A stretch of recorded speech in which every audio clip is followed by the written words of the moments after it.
Devagudi movie అయితే ఇప్పుడే చూడడం జరిగింది గైస్. మూవీ నచ్చిందా నచ్చలేదా అనేది రివ్యూలో చెప్తా. రివ్యూ నచ్చితే మాత్రం సబ్స్క్రైబ్ చేసుకోండి గైస్. సో స్టోరీ బేసిక్లీ ఏంటంటే స్టోరీ రాయలసీమ బ్యాక్డ్రాప్లో జరుగుతుంది. ఒక పవర్ఫుల్ క్యాస్ట్ మైనర్ లీడర్కి తన కుటుంబం తన అమ్మాయి లవ్లో ఫ్రెండ్షిప్తో కాన్ఫ్లిక్ట్ ఎలా స్టార్ట్ అవుతుంది. సినిమా మెయిన్ థీమ్ ఏమిటంటే love versus caste system plus family emotions plus rural drama, బేసిక్గా మెసేజ్ ఓరియంటెడ్ స్టోరీ. సో ఇది ఫ్యామిలీతో చూడొచ్చు అంటే ఫ్యామిలీతో హ్యాపీగా చూడొచ్చు ఫ్రెండ్స్. కొన్ని ఇంటెన్స్ సీన్స్ ఉంటాయి. ఫ్రాక్షన్ టైప్ అట్మాస్ఫియర్ ఉంటుంది. కిడ్స్కి ఫుల్ ఎంటర్టైన్మెంట్ సినిమా కాదు, అడల్ట్స్కి మాత్రం ఎమోషనల్గా కనెక్ట్ అవుతుంది. సో హీరోయిన్ పర్ఫార్మెన్సెస్కి వస్తే హీరో అభినవ్ శౌర్య. హీరో పర్ఫార్మెన్స్ సిన్సియర్గా ఉంటుంది. ఎమోషనల్ సీన్స్లో చాలా న్యాచురల్గా యాక్టింగ్ చేశారు. కొన్ని సీన్స్లో మాత్రం ఇంకా డెప్త్ ఉంటే బెటర్ అనిపించేదని నా ఒపీనియన్.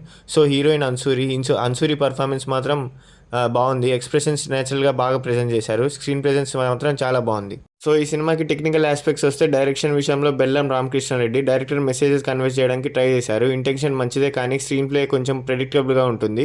సినిమాటోగ్రఫీ రూరల్ విజువల్ నేచురల్గా క్యాప్చర్ చేశారు. ఎడిటింగ్ ఫస్ట్ హాఫ్ స్మూత్గా ఉంటుంది, సెకండ్ హాఫ్ కొంచెం ల్యాగ్ ఫీల్ ఇస్తుంది. సో మ్యూజిక్ అండ్ బీజిఎం విషయానికి వచ్చేసరికి music SK Madeen. Songs average good రేంజ్లో ఉన్నాయి. బీజిఎం కొన్ని ఎమోషనల్ సీన్స్లో ఎలివేట్ చేసింది.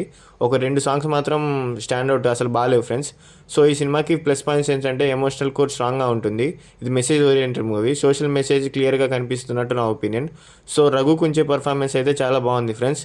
రూరల్ అట్మాస్ఫియర్ రియలిస్టిక్ ఫీల్ ఇచ్చింది. సో ఈ సినిమాకి మైనస్ పాయింట్స్ వచ్చేసరికి స్టోరీ ప్రెడిక్టబుల్గా ఉంటుంది. సెకండ్ హాఫ్ స్లో నరేషన్, అసలు సెకండ్ హాఫ్ అయితే అసలు బాగాలేదు గాయస్. కొన్ని సీన్స్లో లాజిక్ వీక్గా ఉంటాయి. అసలు లాజిక్కే లేనంటే అనిపిస్తుంది గాయస్. లాజిక్ ఇష్టం లేదు అనుకుంటే మాత్రం చూడొచ్చు. కమర్షియల్ హై మూమెంట్స్ చాలా తక్కువ ఉన్నాయి గాయస్. సో ఓవరాల్గా నా రేటింగ్ వచ్చేసి దేవగుడి అనేది ఒక decent rural emotional drama. Message ఉంది, పర్ఫార్మెన్స్ ఓకే, కానీ స్ట్రాంగ్ స్క్రీన్ ప్లే మాత్రం ఇంకా బెటర్ ఉంటే బాగుండి అనిపించింది. సో నాకైతే ఈ మూవీ అయితే నచ్చలేదు గాయస్. సో ఈ మూవీకి నా రేటింగ్ వచ్చేసి 2.75 out of 5.